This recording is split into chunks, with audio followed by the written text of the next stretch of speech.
오늘 우리에게 주시는 말씀 시편 42편 1절로 11절 은혜로운 목소리와 함께 같이 읽겠습니다. 시작. 하나님이여, 사슴이 시냇물을 찾기에 갈급함같이 내 영혼이 주를 찾기에 갈급하니이다. 내 영혼이 하나님 곧 살아계시는 하나님을 갈망하나니 내가 어느 때에 나아가서 하나님의 얼굴을 배울까? 사람들이 종일 내게 하는 말이 내 하나님이 어디 있느뇨 하오니 내 눈물이 주야로 내 음식이 되었도다. 내가 전에 성의를 지키는 무리와 동행하여 기쁨과 감사의 소리를 내며 그들을 하나님의 집으로 인도하였더니 이제 이 일을 기억하고 내 마음이 상하는도다. 내 영혼아, 내가 어찌하여 낙심하며 어찌하여 내 속에서 불안해하는가? 너는 하나님께 소망을 두라. 그가 나타나 도우심으로 말미암아 내가 여전히 찬송하리로다. 내 하나님이여, 내 영혼이 내 속에서 낙심이 되므로 내가 요단 땅과 헤르몬과 미살산에서 주를 기억하나이다. 주의 폭포 소리에 깊은 바다가 서로 부르며 주의 모든 파도와 물결이 나를 휩쓸었나이다. 낮에는 여호와께서 그의 인자하심을 베푸시고 밤에는 그의 찬송이 내게 있어 생명의 하나님께 기도하리로다. 내 반석이신 하나님께 말하기를 어찌하여 나를 잊으셨나이까? 내가 어찌하여 원수의 압제로 말미암아 슬프게 다니나이까 하리로다. 내 뼈를 찌르는 칼같이 내 대적이 나를 비방하여 늘 내게 말하기를 내 하나님이 어디 있느냐 하도다. 내 영혼아, 내가 어찌하여 낙심하며 어찌하여 내 속에서 불안해하는가? 너는 하나님께 소망을 두라. 나는 그가 나타나 도우심으로 말미암아 내 하나님을 여전히 찬송하리로다. 아멘. 지난주 이런 거를 써봤습니다. 교회 뒷산을 올랐습니다.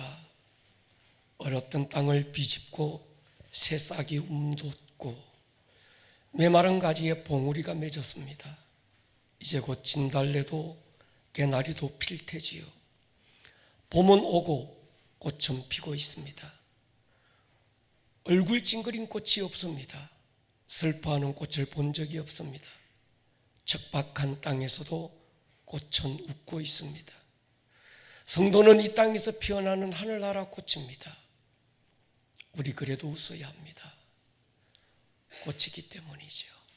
할렐루야. 우리가 가진 믿음이 위기를 만날 때가 있어요. 그렇게 뜨겁게 타올랐던 믿음이 한순간 사그라지고 말 때가 있습니다. 간절히 바라던 소망이 드디 이루어질 때지요.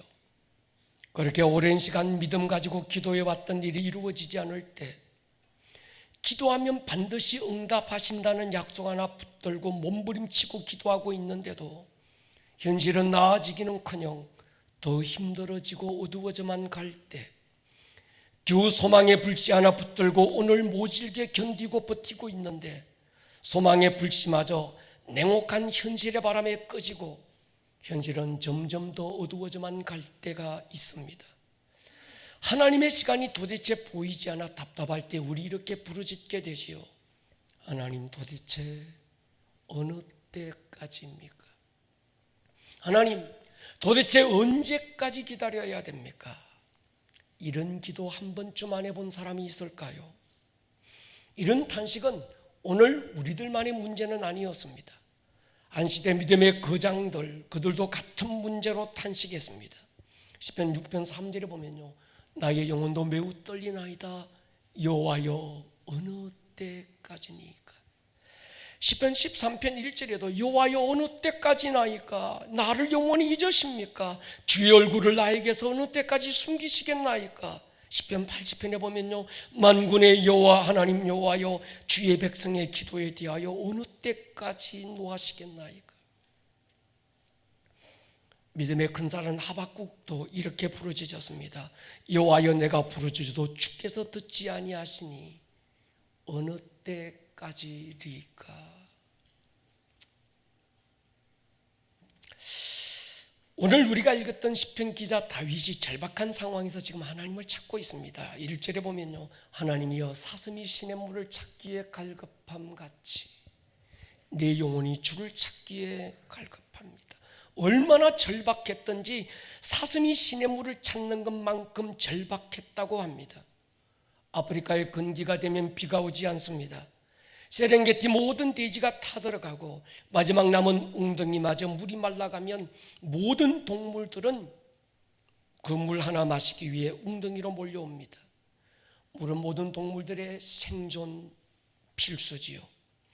이런 건기면 사자나 악어 같은 사나운 맹수들이 그 물 웅덩이를 지키고 있다는 걸 알지만 사슴은 목숨을 걸고 물웅덩이를 찾습니다.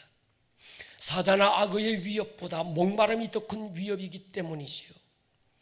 그들에게 있어서 물은 곧 생존 그 자체입니다. 지금 다윗은 그런 절박한 마음으로 하나님을 찾고 부르짖고 있습니다. 정말 처절한 심정으로 하나님을 찾고 도움을 구하고 있건만 야속하게도 하나님은 침묵하고만 계시는 것 같아요. 어디에도 하나님의 음성은 들을 길이 없고 어디를 달려가 보지만 하나님의 얼굴과 그의 손을 느낄 방법이 없습니다. 그래서 2절에 보면요, 내 영혼이 하나님 곧 살아계시는 하나님을 갈망하나니 내가 어느 때에 나가서 하나님의 얼굴을 배울까 뿐만이 아닙니다. 주위의 친구들이 다윗을 조롱하고 있습니다. 네가 믿는 너희 하나님은 이런 상황에서 너를 안 도와주고 뭐 안 되니? 3절에 보면요, 사람들이 종일 내게 하는 말이 하나님이 어디 있느냐 하오니 내 눈물이 주야로 음식이 되었도다.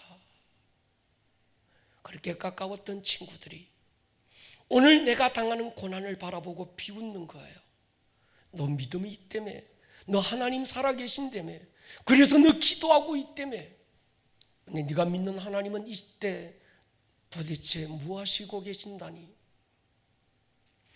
하나님을 향한 신뢰와 소망이 깨어지는 그때 다윗은 자기 영혼을 향해서 이렇게 소리치고 있습니다. 5절에 보면요, 내 영혼아 네가 어찌하여 낙심하며 어찌하여 내 속에서 불안해하는가? 그래도 하나님께 소망을 두자. 그래도 도우실 하나님을 여전히 찬송하자. 11절에 다시 반복해서 강조합니다. 내 영혼아 네가 어찌하여 낙심하며 어찌하여 내 속에서 불안해하는가? 자기 영혼을 향해서 막 소리치는 거예요. 누구도 나를 응원해 주는 사람이 없고 수많은 대적들과 맞짱 뜬 나 하나님 한 분 홀로 등에 지고 그 외로운 싸움을 싸우고 있을 때 누구도 응원해 주는 이가 없는 거예요. 그래서 이 다윗은 자기를 향해서 내 영혼아 하나님께 소망을 두자. 절박한 상황에서 소망이 깨어져 갈 때 나타나는 심리적인 몇 가지 단계가 있더라고요. 첫 번째는 낙심이죠. 마음의 힘을 잃어버린 상태, 그게 낙심이라고 말합니다. 하나님 앞에 간절히 바라던 소망이 너무 더디 이루어지는 거예요. 하나님께서 그래 여기부터 여기까지만 네가 참으면 돼, 여기까지라고 시간을 한정해 두시면 그래도 견딜만 하겠는데 끝이 보이지 않는 오늘의 어둠을 살아가다가 마음이 어두워지기 시작하는 게 낙심이죠. 낙심이 지나면 혼란이 옵니다.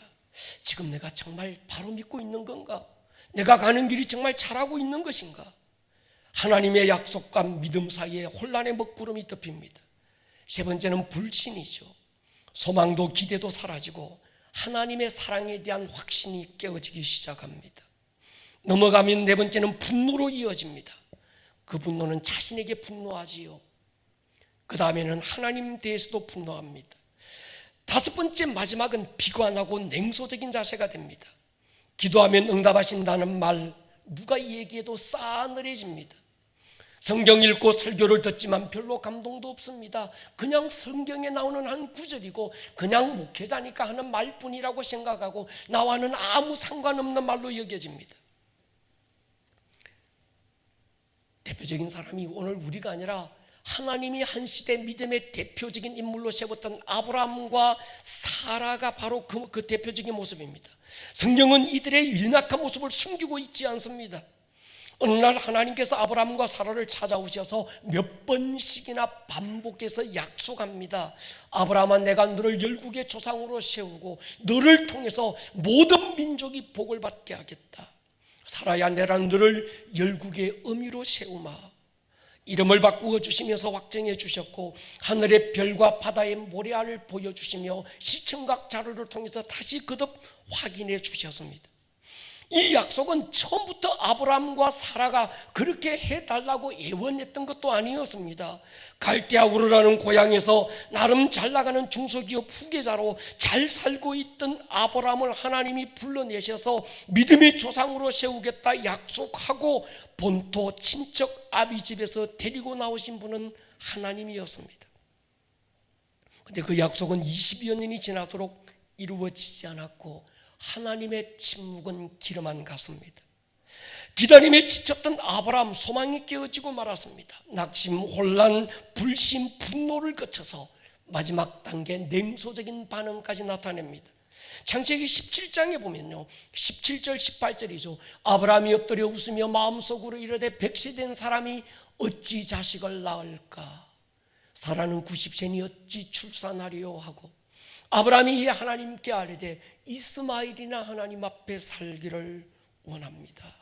하나님이 직접 찾아오셔서 말씀하셔도 아브라함이 안 믿는 거예요. 속으로 웃습니다. 자기가 지금 나이가 몇 살인데 100살인데 내 아내의 나이가 90세인데 하나님이 지금 몰라도 한참 모르는 말씀하신다고 냉소적인 반응을 보이고 웃습니다. 이 웃음은 깨어진 마음에서 나오는 비관과 냉소적인 반응인 거지요.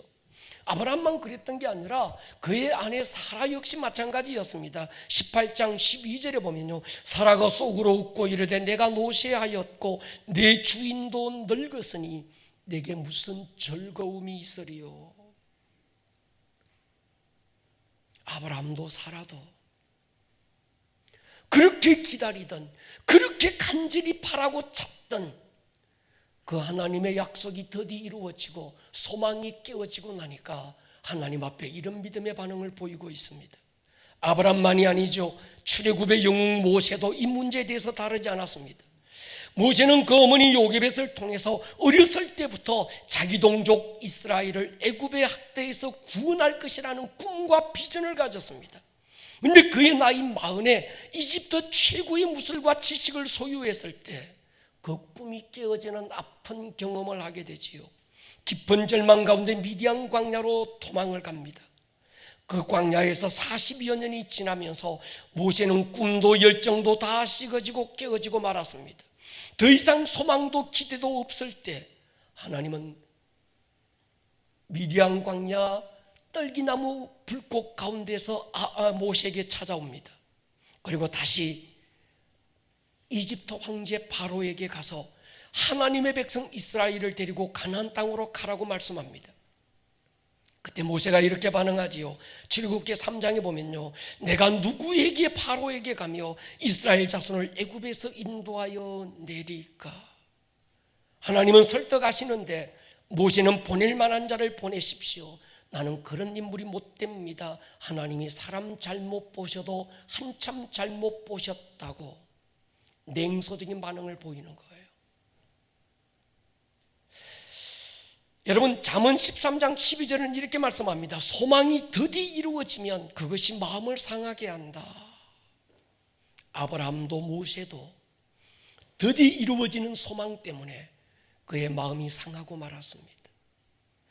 길어지는 기다림만큼 우리의 마음을 힘들게 하는 고문도 없는 것 같습니다. 그래서 우리만이 아니라 믿음의 조상 그들도 하나님 도대체 어느 때까지입니까? 하나님 언제까지 참아야 되고 하나님 언제까지 기다려야 됩니까? 아브라함, 모세, 다윗 그들도 우리처럼 이렇게 부르짖었다는 사실이 어쩌면 조금은 위로가 되기도 합니다. 그러나 우리는 다시 스스로를 향해서 외쳐야 합니다. 다윗처럼 말이죠. 내 영혼아, 네가 어찌하여 낙심하니? 내 영혼아, 네가 어찌하여 내 속에서 불안해하니? 그래도 하나님을 붙들어보자. 할렐루야. 그래도 우리 하나님께 소망을 가져보자. 복음은 깨어진 소망을 다시 일으키는 것이고 묶였던 절망에서 다시 일으키는 힘입니다. 예수님이 땅에 오시기 전 몇백 년 전에 이사야 선지자는 이렇게 예언을 했습니다. 이사야 61장에 보면요, 주 여호와의 영이 내게 내리셨으니 이는 여호와께서 내게 기름을 부으사 가난한 자에게 아름다운 소식 복음을 전하게 하려 하심이라. 나를 보내사 마음이 상한 자를 고치며 포로된 자에게 자유를, 갇힌 자에게 노임을 선포하며 여호와의 은혜의 해와 우리 하나님의 보복의 날을 선포하여 모든 슬픈 자를 위로하되 무릇 시온에서 슬퍼하는 자에게 화관을 주어 그 죄를 대신하며 기쁨의 기름을 그 슬픔을 대신하며 찬송의 옷으로 그 근심을 대신하시고 그들이 의의 나무 곧 여호와께서 심으신 그 영광을 나타낼 자라 일컬음을 받게 하려 하심이라. 하나님의 은혜의 해, 하나님의 은혜의 시즌이 있고 모든 슬픔과 절망 가운데 있는 자들을 위로하시는 하나님의 때가 있다는 거지요. 마음이 상한 자, 포로된 자를 자유케 하고 치유와 회복을 선포하는 남겨진 하나님의 시즌, 하나님의 때가 있다고 하나님은 이사야 선지자를 통해서 예언했습니다. 예수님께서 안식일에 회당에서 이사야 61장의 말씀을 읽어주고 오늘 그 말씀이 그들의 귀에 응했다고 그러죠. 누가복음 4장에 보면요, 주의 성령이 내게 임하셨으니 이는 가난한 자에게 복음을 전하게 하시려고 기름을 부으시고 나를 보내사 포로된 자에게 자유를, 눈먼 자에게 다시 보게 함을 전파하며 눌린 자를 자유롭게 하고 주의 은혜의 해를 전파하게 하려 하심이라. 예수님이 땅에 오시기 전 수백 년 전에 이사야 선지자를 통해서 오늘의 현실은 어둡고 절망적이지만 그러나 하나님의 때가 있는데 그 하나님의 시즌, 은혜의 시즌이 올 것이다. 그때는 포로된 자를 자유케 하고 눈먼 자를 보게 하고 기쁨의 기름을 붓고 찬송의 옷을 입히시는 하나님의 시즌이 있다고 선포했는데 그 선포가, 그 하나님의 시즌이 이제 예수님을 통해서 이루어졌고 응했다고 말씀합니다. 누가복음 4장 21절에 보면요, 이에 예수께서 그들에게 말씀하시되 이 글이 오늘 너희 귀에 응하였느니라. 여러분, 오늘 이사야 61장 1절로 3절의 이 말씀이 오늘 저와 여러분들의 삶에 응하는, 이루어지는 경험이 될 수 있기를 주님의 이름으로 축원합니다. 하나님의 관심이 어디 있을까? 이게 늘 목사의 고민입니다. 여러분, 하나님의 관심이 어디 있을까요? 성경은 스가랴에서 이렇게 말씀하더라고요. 9장 12절에 보면요, 갇혀 있으나 소망을 품은 자들아. 오늘이 비록 갇히고 오늘이 비록 어둡지만 그러나 그 갇힌 중에도 끝까지 소망을 품고 있는 그들에게 주님의 관심은 집중되어 있었습니다. 여기서 소망이라는 히브리어 티크파라고 하는 건 녹은 그 말입니다. 어떤 줄 그 말이죠. 아기가 탯줄을 통해서 엄마와 연결되어 생명을 공급받고 있는 것처럼 우리는 소망이라는 탯줄을 통해서 하늘의 생명을 공급받고 있는 사람들이죠. 티크바라는 단어가 이사야 40장 31절에는 앙망한다라는 뜻으로 사용됐습니다. 오직 여호와를 앙망하는 자, 오직 여호와께 소망을 두는 자는 새 힘을 얻는다. 그들은 독수리가 날개치며 올라감 같을 것이고 다른 박질하여도 곤비하지 않고 걸어가도 피곤치 않는다고 말씀합니다. 우리가 소망을 품고 끝까지 하나님의 시즌을 바라보는 사람, 그들에게 범하기 쉬운 실수가 있습니다. 하나님의 때보다 앞서 인간의 수단과 방법을 동원하는 거지요. 그리고 자신의 수단과 방법으로 저질러 놓은 일들을 마치 하나님의 뜻처럼 받아주기를 원하는 겁니다. 아브라함이 그랬습니다. 10년을 기다렸습니다. 그런데도 하나님의 침묵은 계속되고 응답은 보이지 않습니다. 자기를 돌아볼 때 몸은 늙어가고 있고 주변 상황을 바라볼 때 점점 어두워져만 가고 있습니다.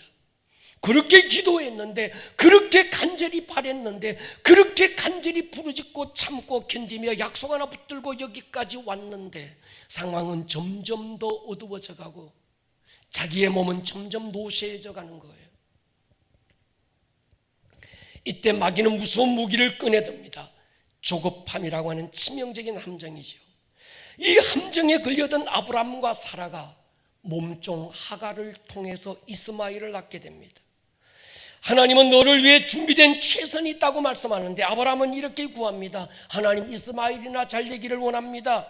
우리가 쓰기 쉬운 말로 표현하면 이렇습니다. 하나님, 도대체 언제까지 기다려야 됩니까? 저도 기다릴 만큼 기다리지 않았습니까? 믿을 만큼 믿었습니다. 이젠 더 이상 기다릴 힘도 없고 더 이상 믿을 믿음도 없습니다. 지금부터는 내 방법대로 내 식대로 한번 해보겠습니다. 더 이상 저보고 기다리라, 믿으라, 기도해라 그런 말 하지 마십시오. 그건 차라리 희망 고문일 뿐입니다.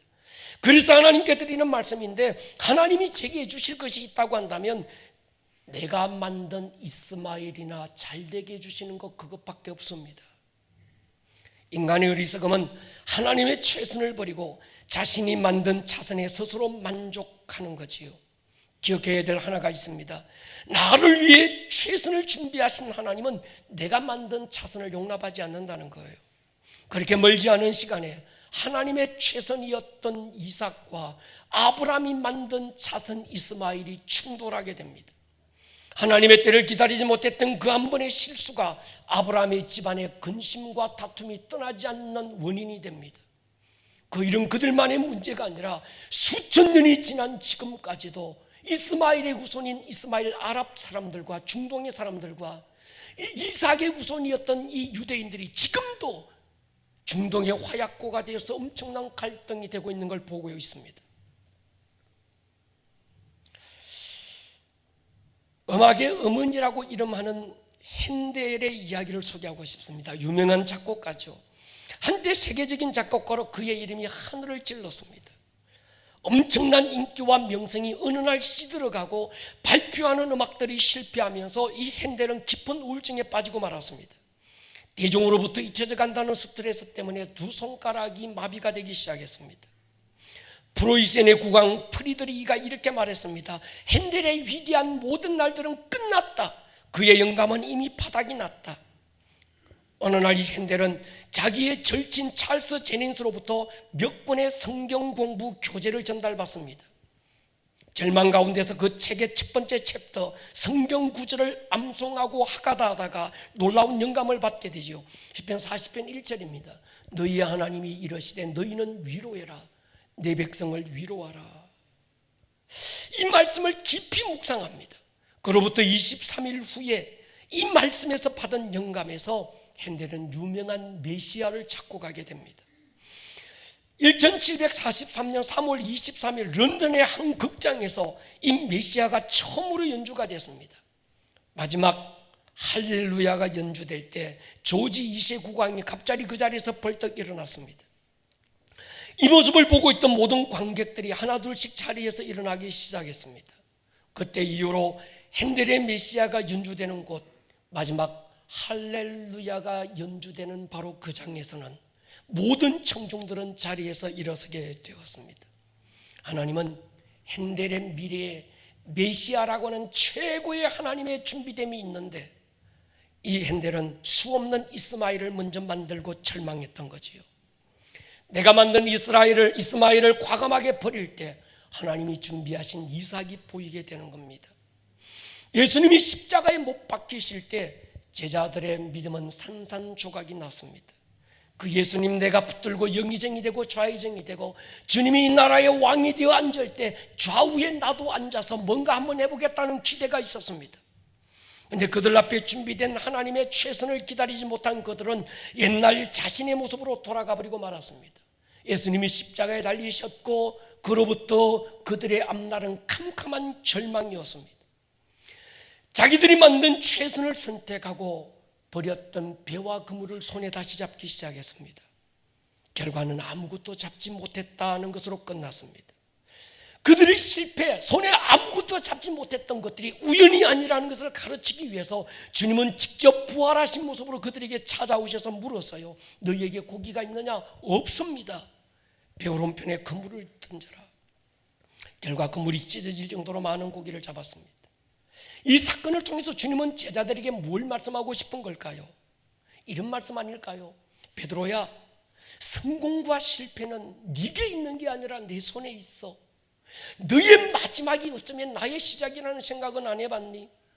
오늘의 상황 도무지 이해할 수 없고 무엇라고 설명할 수 없는 그때에도 끝까지 나를 신뢰해주면 안 되겠니?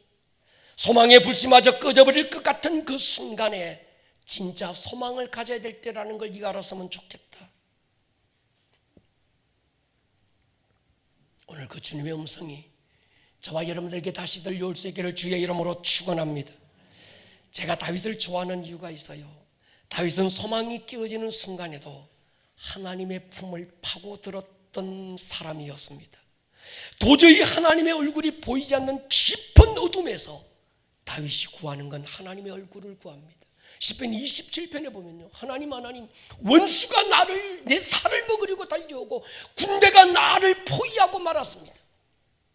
그렇게 믿었던 아들마저 나를 죽이기 위해서 왕의 자리를 뺏기 위해서 칼을 빼들었습니다. 그러나 이런 때도 나의 하나님이요, 내가 구하는 한 가지는 하나님의 집에서 하나님의 아름다움을 바라보고 하나님을 예배하는 그 한 가지입니다. 사랑하는 여러분, 약속의 땅을 향해 행진하던 이스라엘이 가데스 바네아에 도착했을 때 모세는 각 지파에서 한 사람씩 12명의 대표자들을 뽑고 가나안 땅, 그 땅을 정탐하기 위해서 보냅니다. 하나님이 주신 약속의 땅을 돌아보고 온 10명의 대표자들의 마음이 깨어지고 말았습니다. 그들이 소망이 깨어진 이유가 있었습니다. 하나님이 약속하신 땅에서 하나님을 바라본 것이 아니라 그 땅 거민 아낙 자손을 보았기 때문입니다. 여러분, 우리 눈에 하나님이 보이지 않으면 세상이 커 보입니다. 세상을 크게 보는 사람 반드시 소망이 깨어지게 되어 있습니다. 그들은 여기까지 인도하신 하나님의 은혜와 그 능력을 순간에 잊어버리고 말았습니다. 애굽 땅 종되었던 땅에서 하나님이 그들을 어떻게 이끌어내셨는지, 10가지 재앙 가운데서 하나님이 그들을 어떻게 지켜주셨는지, 홍해는 어떻게 건너는지, 반석에서 물을 어떻게 하나님이 끄집어내셨는지, 하나님께서 밤에는 그 불기둥으로 낮에는 구름 기둥으로 어떻게 인도했는지, 만나와 메추라기로 어떻게 공급해 왔는지, 지금까지 인도해 오신 하나님의 은혜가 그들은 보이지 않았던 거예요. 은혜를 망각하고 소망이 깨어진 자리에 피어나는 것을 우리는 절망이라는 독초로 이름합니다. 더 무서운 것은 절망이라는 독초는 두려움이라는 열매를 맺게 되지요. 민수기 13장 보십시오. 그들의 말을 한번 들어보십시오. 거기서 네피림의 후손인 아낙 자손 그인들을 보았다. 하나님이 주신 그 아름다운 땅에서 하나님이 보이지 않으니까 그 땅 거민 아낙 자손이 보이는 거예요. 그 아낙 자손이 보이니까 뭐라고 그러는가 하면 우리는 스스로 보기에도 메뚜기 같다는 거예요. 내가 나를 메뚜기같이 보니까 그들도 나를 메뚜기처럼 하찮게 볼 거라고 생각하는 거지요. 여러분, 이건 믿음의 법칙입니다. 내가 나를 그렇게 보면 남도 나를 그렇게 보는 줄 알아요. 두 눈에 하나님이 보이지 않으면 초라한 자신만 보이는 겁니다. 두려움에 생포되고 나면 하나님은 작게 보이고 문제는 과대 포장하고 스스로를 초라하게 여기고 맙니다. 결국은 이렇게 반응하고 말아요. 민수기 14장 보십시오. 온 회중이 소리를 높여 부르짖으며 백성이 밤새도록 통곡했다. 이스라엘 자손이 다 모세와 아론을 뭐합니까? 원망하고 온 회중이 그들에게 이르되 우리가 애굽 땅에서 죽었구나, 이 광야에서 죽었으면 좋았을 것을 신시한탄하는 겁니다. 어찌하여 여호와가 우리를 그 땅으로 인도하여 칼에 쓰러지게 하려는가? 하나님을 원망합니다. 우리 처자가 사로잡힐 건데 낙심하는 거죠. 애굽에 돌아가는 것이 낫지 아니하랴. 이에 서로 말하되 우리가 한 지휘관을 세우고 애굽으로 돌아가자. 통곡과 원망과 약속의 땅으로 가느니 차라리 노예로 살던 애굽으로 돌아가자, 과거로 돌아가자 지금 소리치고 있는 거지요.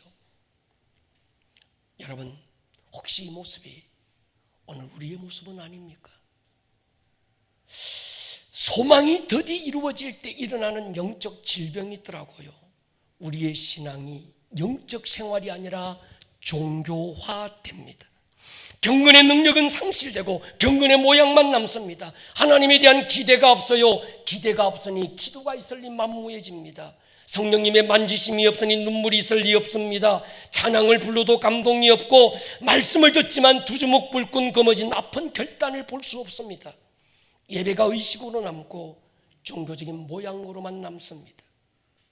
대표적인 사람이 성경에 나옵니다. 세례 요한의 아버지 사가랴죠. 사가랴 자식이 없었습니다. 유대인 제사장이었던 그가 아들 달라고 얼마나 기도했을까요? 얼마나 부르짖고 얼마나 기다렸을까요? 그런데도 나이가 늙도록 자식이 생기지 않자 기대도 소망도 다 깨어지고 말았습니다. 어느 날 하나님께서 천사를 보내셔서 네게 아들이 있을 거라고 말씀하는데 그가 믿지 않습니다. 그럼에도 그는 제사장으로서, 목사로서, 장로로서, 교회 안의 직분자로서 자기 일을 다 하고 있는 거예요. 여러분, 우리도 얼마든지 그럴 수 있습니다. 하나님에 대한 기대가 깨어지고 나면, 눈앞에 보이는 상황과 현실에 급급하다 보면 하나님은 보이지 않고 오히려 상황만 크게 보이고 내 주어진 현실은 더 암담하고 더 어두워져가는 오늘의 여건만 바라보면 우리의 소망이 깨어지는 거예요. 그러고 나면 여전히 예배의 자리에 앉아서 예배할 수 있습니다. 강단에 있어서 설교할 수 있습니다. 그런데도 소망이 없는 거예요. 아브라함과 모세처럼 싸늘하게 냉담하게 또 하나의 종교적인 모습으로 전락될 수 있다는 거지요. 결국 하나님은 사가랴를 벙어리로 만들잖아요. 베데스다 연못가 38년 된 병자처럼 날마다 치유의 현장에 앉아 있으면서도 치유에 대한 기대도 없고 소망도 없고 바램도 없이 다른 사람들이 먼저 들어간다고 불평하고 원망하고 있는지도 모르겠습니다. 치유의 주님이 자기 앞에 계시는데도 절망적인 자기 처지만 비관하고 그 주님이 주님으로 보이지 않게 되고 마는 거예요. 주님은 4대 교회를 이렇게 책망합니다. 살았다는 이름은 가졌으나 실상은 죽은 교회다. 오늘 대한민국 우리가 살고 있는 인천 논현동 이그리 저 골목을 다니면서 교회 간판들을 한번 보십시오. 이름들이 얼마나 좋고 화려한지 모릅니다. 무슨 생명샘 교회, 어느 교단 임마누엘 교회, 어느 교회 소망교회, 사랑교회 그렇다면 가진 이름만큼 그 교회들마다 하나님의 역사가 일어나고 있습니까? 그 예배당 문을 열고 들어가는 순간에 불안과 두려움은 떠나고 하늘 평강으로 가득해지는 경험들을 주고 있습니까? 깨어진 소망 붙들고 주발 아래 엎드려 몸부림을 치고 있습니까? 실상은 기대도 소망도 없는 종교화 되어버린 그런 교회는 또 없을까요?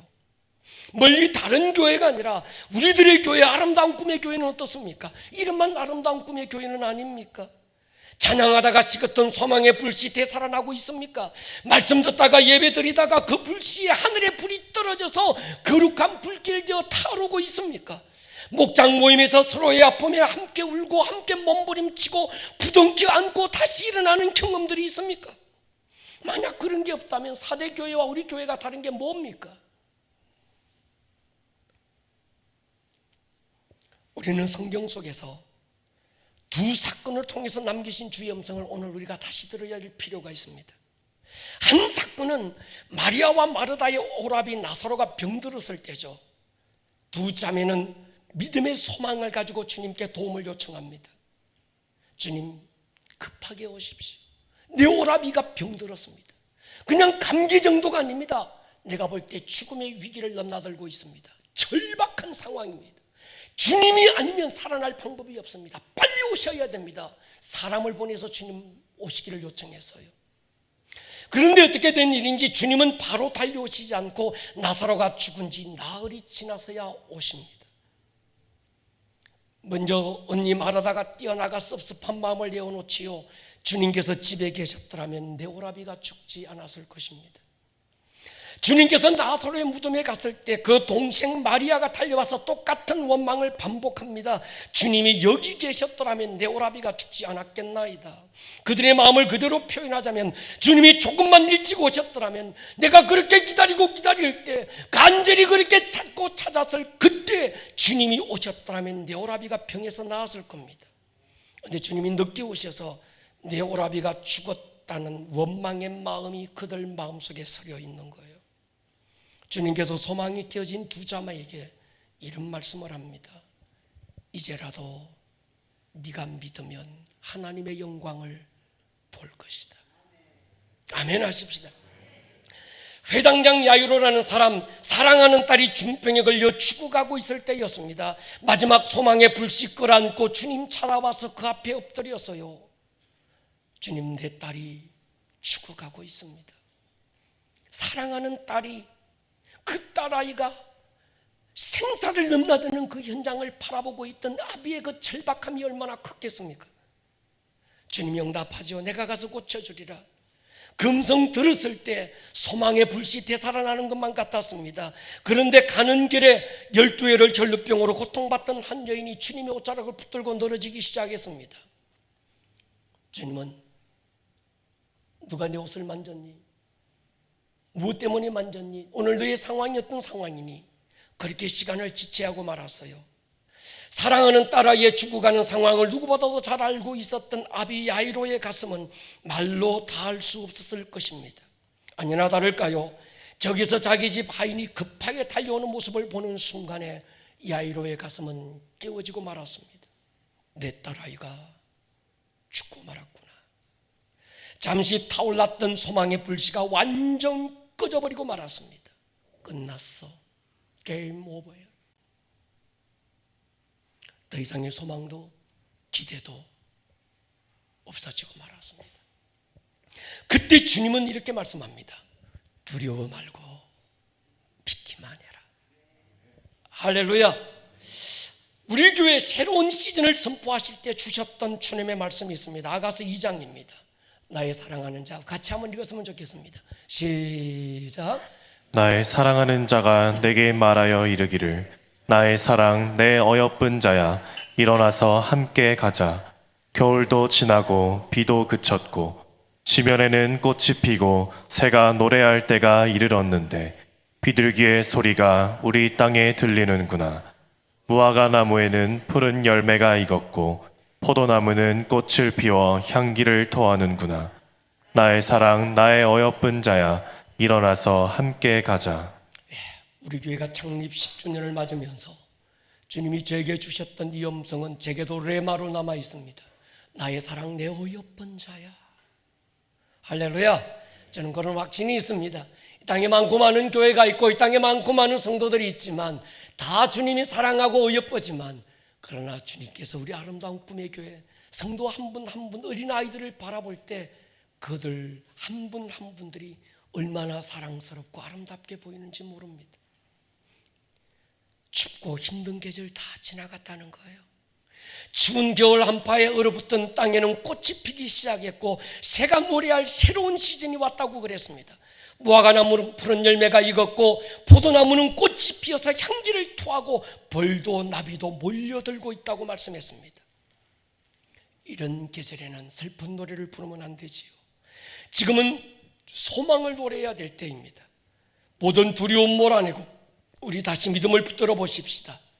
붙들었던 소망 더디 이루어지고 있는 현실에서 우리의 소망이 깨어지는 것 같을지라도 지금이 진짜 소망을 붙들어야 될 때, 지금이 진짜 하나님께서 진짜 믿음을 찾으실 때가 바로 지금이라는 사실을 깨닫고 우리는 하나님을 붙들고 다시 일어나야 합니다.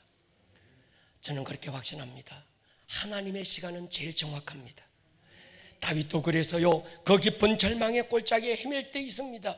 사슴이 시냇물을 찾기에 갈급함처럼 하나님을 찾았지만 하나님의 얼굴은 어디에도 보이지 않는 그런 어둡고 캄캄한 시간들이 있었습니다. 사람들이 네가 믿는 너희 하나님이 어디 있느냐 비웃고 초롱하고 깨어진 신앙의 자존심 때문에 서로이 울어야 했던 그런 시간들이 있었습니다. 누구 한 사람 위로해 주는 이 없는 혼자라는 사실이 더 서러웠던 때가 있었을 거예요. 그런 때 이 다윗은 스스로가 스스로의 영혼을 향하여 소리치는 겁니다. 내 영혼아, 네가 어찌하여 낙심하며 어찌하여 내 속에서 불안해하는가. 코로나19로 만물이 고통받고 있는 이때, 모든 사람들이 불안과 두려움에 움츠려들고 있는 이때에 더 나아가서 자영업자들은 자영업자들대로, 직장인들은 직장인대로 다들 어려워지고 어두워져가는 오늘 현실 속에서 우리가 해야 될 일이 있는 것 같습니다. 내 영혼아, 네가 어찌하여 낙심하며. 할렐루야. 다시 하나님께 소망을 두자. 누군가가 노래 불러야 된다면 바로 우리가 노래 불러야 되지 않을까요? 할렐루야. 그렇습니다. 저희 고향 어머님 댁에 빛바랜 사진첩에 아주 오래된 사진 한 장이 있습니다. 자, 이 자료 사진을 띄우려고 그랬는데 찾지를 못했어요. 제 어렸을 적 돌 사진입니다. 제 어렸을 때 사진관이 없었어요. 동네마다 돌아다니며 사진을 찍어주는 사진사분이 계셨습니다. 리어카에 플라스틱으로 만든 작은 말을 싣고 이 동네 저 동네 다니며 사진 찍어주는 분입니다. 첫돌이라고 남겨진 유일한 사진을 저희 어머니는 보물처럼 아껴요. 그 사진 자세히 들여다보면 제가 첫돌 사진인데 막 울더라고요. 근데 그 자세히 보니까 손에 깨어진 밥그릇이 하나 있는 거예요. 어머님께 여쭈었습니다. 엄마, 첫돌 사진인데 왜 애를 이렇게 우는 사진을 찍었습니까? 또 아이가 울면 손에 쥐어줄 장난감이 그렇게 없어서 하필 깨어진 밥그릇 하나 들려주셨습니까? 요즘은 판사봉 지어주잖아요. 판사 되라고. 아니면 명주실 지어주잖아요. 오래 살라고. 돈도 지어주고 마이크 지어주면서 유명한 사람 되라고 그러잖아요. 제 어머니가 그렇게 제게 대답했습니다. 사진을 찍는데 네가 놀래서 우니까 급해서 옆에 있던 밥그릇 손에 잡혀서 그냥 들려주었대요. 당시 저희 집에 성한 밥그릇이 없었나 봅니다. 제가 처음 세상에 태어났을 때 세상은 제 손에 깨어진 밥그릇 하나 들려주었습니다. 아무런 소망 없는 깨어진 밥그릇 같은 현실이 아마 제 앞날이 암담하게 보였을지도 모르겠습니다. 근데 어느 날 저를 찾아오신 주님은 깨어진 밥그릇 빼앗고 소망의 그릇 하나 들려주셨습니다. 영혼을 구원하라 목양의 그릇 제 손에 쥐어주셨습니다. 우리 하나님은 이런 분입니다. 드디어 이루어지는 소망으로 마음이 깨어지는 분 아니 계십니까? 그렇게 기도하고 간절히 소망했던 일들이 이루어지지 않고 상황은 점점 더 어두워져만 가고 마치 터널 안을 지나듯 캄캄하고 어두운 분은 없습니까? 다윗도 그랬어요. 아브라함도 모세도 요셉도 이사야서의 그 모든 예언자들 예레미야 예언자들의 기도 소리를 보십시오. 하나님 도대체 어느 때까지입니까? 하나님 언제까지 기다려야 됩니까? 그러나 우리는 오늘 이 시간에 다시 하나님의 소망을 두셔야 합니다. 할렐루야. 하나님의 시간이 있습니다. 하나님의 타이밍이 가장 정확하다고 저는 믿습니다. 다시 하나님을 기대해 보십시다. 신실하신 하나님을 의심하지 마십시다. 당신을 향한 준비된 하나님의 시간이 있는 줄로 믿습니다. 이런데 우리는 누군가는 바울처럼 소리쳐야 될 것 같아요. 유라굴로 광풍에 바울과 함께 배에 탔던 200여 명의 사람들이 다 죽게 됐습니다. 절망하고 있는 그때 죄수 바울을 일어서서 소리쳤어요. 여러분들이요, 어젯밤에 하나님이 보낸 천사가 내 곁에 서서 이렇게 외쳤습니다. 바울아, 두려워하지 마라. 오늘의 이 풍랑은 너를 망하게 하는 풍랑이 아니고 너를 죽이는 풍랑이 아니고 오히려 이 배 속에 있는 모든 사람들을 얻게 만드는 풍랑이 될 것이다. 나는 하나님께서 하신 말씀이 그대로 이루어지리라고 믿습니다. 어려운 때 우리는 이렇게 선포해야 되지 않을까요? 내가 믿는 나의 하나님이 불 가운데서도 왕의 손에서도 구원해 주실 줄로 믿습니다. 머리를 한번 숙여보십시다. 사랑하는 여러분, 어떤 이는 육체의 연약함 때문에, 어떤 분은 경제적인 어려움 때문에, 어떤 분은 얽히고 설킨 인간관계 때문에 지고 가는 오늘이라는 이 짐이 얼마나 무겁고 힘겹던지, 그래서 하나님께 하나님 어느 때까지입니까? 하나님 언제까지입니까? 그런 분 아니 계십니까? 오늘 이 시간 다시 나의 영혼을 향해서 외쳐야 합니다. 내 영혼아, 두려워하지 마라. 때로 내가 가는 길이 평탄하고 잔잔한 강 같은지, 아니면 큰 풍파가 몰아치고 무섭고 어렵든지 나의 영혼은 평안하다. 끝내 싸워서 나는 이길 것이다. 우리 찬양으로 하나님 앞에 선포하며 나가기를 원합니다. 내 평생에 나는 예수 따라요 늘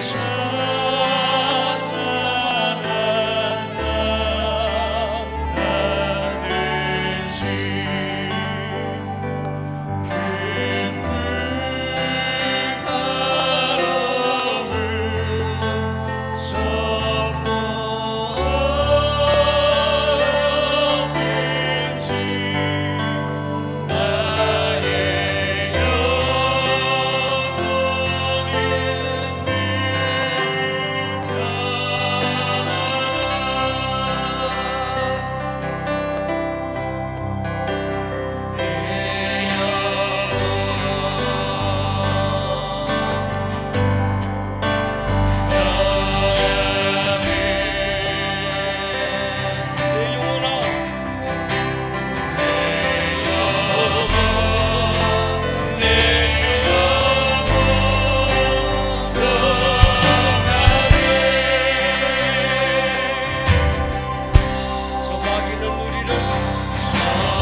함께 한번 내어 놓았으면 좋겠습니다. 하늘 평강 주심을 감사합니다. 다시 무너졌던 소망을 일으키고 전심으로 하나님을 향해 나가게 해 주십시오. 이 나라, 이 땅, 이 백성들에게 다시 소망을 일으켜 주십시오. 통성으로 우리 한번 기도하며 나가기 원합니다. 살아계신 나의 하나님,